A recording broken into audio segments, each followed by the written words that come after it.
दिल्ली के एक मॉल के वॉशरूम में एक लड़की की लाश पड़ी होती है। मॉल का गार्ड पुलिस को फोन करता है और कुछ ही देर में पुलिस वहां पहुंच जाती है। पुलिस तुरंत ही मॉल के अंदर मौजूद 3 सस्पेक्ट को पूछताछ के लिए पकड़ लेती है। पहला आदमी बोलता है, सर मैं तो कपड़े खरीदने के लिए आया था और बस अब वापस जा रहा हूँ, मैंने मर्डर नहीं किया। दूसरी औरत बोलती है, सर मैं तो बच्चे का शर्ट लेने आई थी, मैं तो वॉशरूम भी नहीं गई। तीसरी लड़की बोलती है, सर मैं वॉशरूम गई थी लेकिन मर्डर के बारे में कुछ नहीं पता है। पुलिस तुरंत समझ जाती है कि कौन झूठ बोल रहा है और उसे गिरफ्तार कर लेती है। लेकिन क्या आप समझ पाए लॉजिकल आर्मी? मुझे आपका आंसर कमेंट करके बताइए।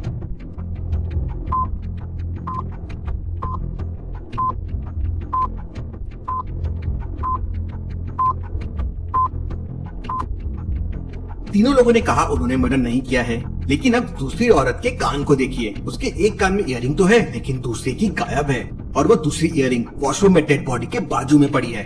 पुलिस की नजर जैसे ही उसकी इयररिंग पे पड़ती है, पुलिस ये समझ जाती है कि खूनी कौन है और उसे पकड़ लेती है। चलिए अगली पहेली देखते हैं।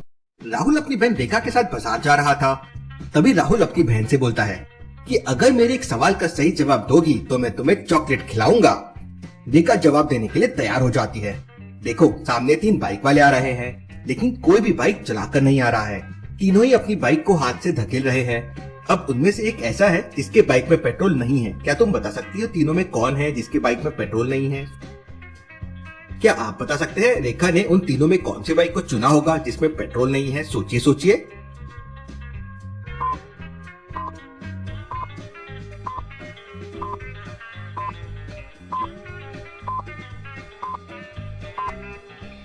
तीनों बाइक को ध्यान से देखिए।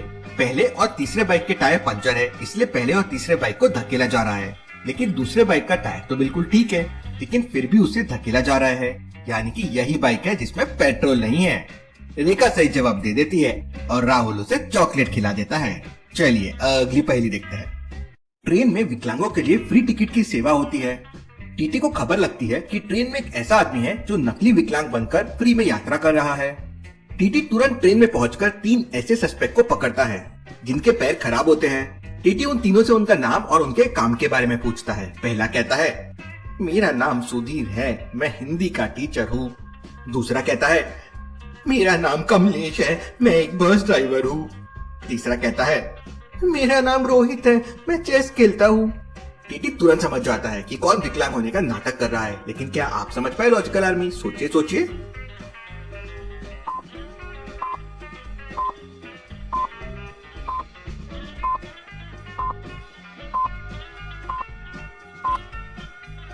पहला आदमी तो टीचर है और तीसरा आदमी चेस खेलता है, तो ये दोनों तो ठीक है, हैंडीकैप लोग कर सकते हैं। लेकिन दूसरा आदमी बोलता है कि वो बस ड्राइवर है, लेकिन उसका पैर तो खराब है। ये कैसे पॉसिबल है?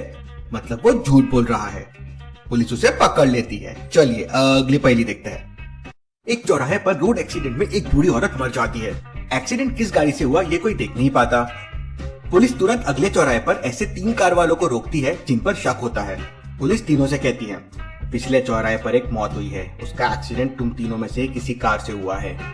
तो पहला कार वाला कहता है, सर मैं तो जल्दी में हूँ, मुझे नहीं पता आप किस एक्सीडेंट की बात कर रहे हैं। दूसरा बोलता है, सर मेरी गाड़ी से आज तक किसी का एक्सीडेंट नहीं हुआ है। तीसरा बोलता है, सर मुझे क्या पता बूढ़ी औरत का एक्सीडेंट हुआ, मैं तो आराम से धीरे धीरे गाड़ी चला रहा था। पुलिस तुरंत समझ जाती है कि एक्सीडेंट किसकी कार से हुआ है और उसे गिरफ्तार कर लेती है। लेकिन क्या आप समझ पाए? सोचिए और मुझे आपका आंसर कमेंट करके बताएं।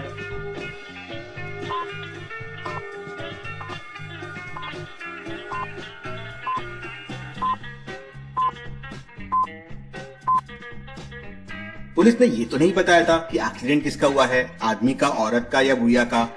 लेकिन फिर भी तीसरे आदमी को ये कैसे पता चला कि बूढ़ी औरत का एक्सीडेंट हुआ है? उसी से पुलिस समझ जाती है और उसे पकड़ लेती है। चलिए अगली पहेली देखते हैं। अस्पताल में बहुत भीड़ थी। डॉक्टर मिश्रा एक एक करके सभी मरीजों को देख रहे थे। तभी डॉक्टर अपने कंपाउंडर को बुलाते हैं और बोलते हैं, किसी ब्लाइंड मरीज का चश्मा यहाँ छूट गया है, बाहर जाके देखो ये किसका है। कंपाउंडर चश्मा लेके बाहर निकलता है तो देखता है कि वहाँ 4 लोग मौजूद है। क्या आप कंपाउंडर की हेल्प कर सकते हैं बताने में कि ये काला चश्मा किसका हो सकता है? सोचिए सोचिए लॉजिकल आर्मी।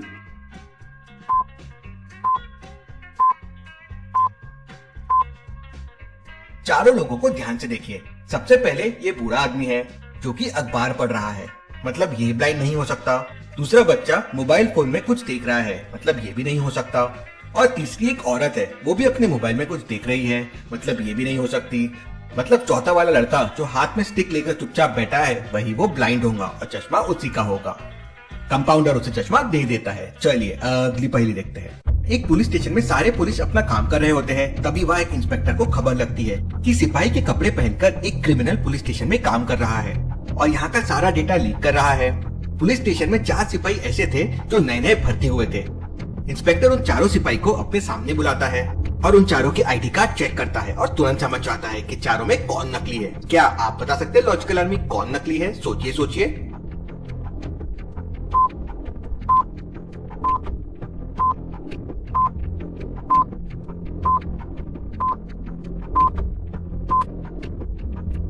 उन चारों सिपाही को ध्यान से देखिए। उनमें से 3 सिपाही ऐसे हैं जिन्होंने अपने बंदूक को पीछे की तरफ टांगा हुआ है, लेकिन एक सिपाही ने बंदूक को सामने कंधे पर टांगा हुआ है। इंस्पेक्टर ये देखते ही समझ जाता है कि वही नकली सिपाही है, क्योंकि एक प्रोफेशनल सिपाही बंदूक को हमेशा कंधे पर पीछे ही टांग कर रखते हैं और नकली सिपाही को गिरफ्तार कर लेता है। इस बात पे एक लाइक तो जरूर बनता है। Thank you.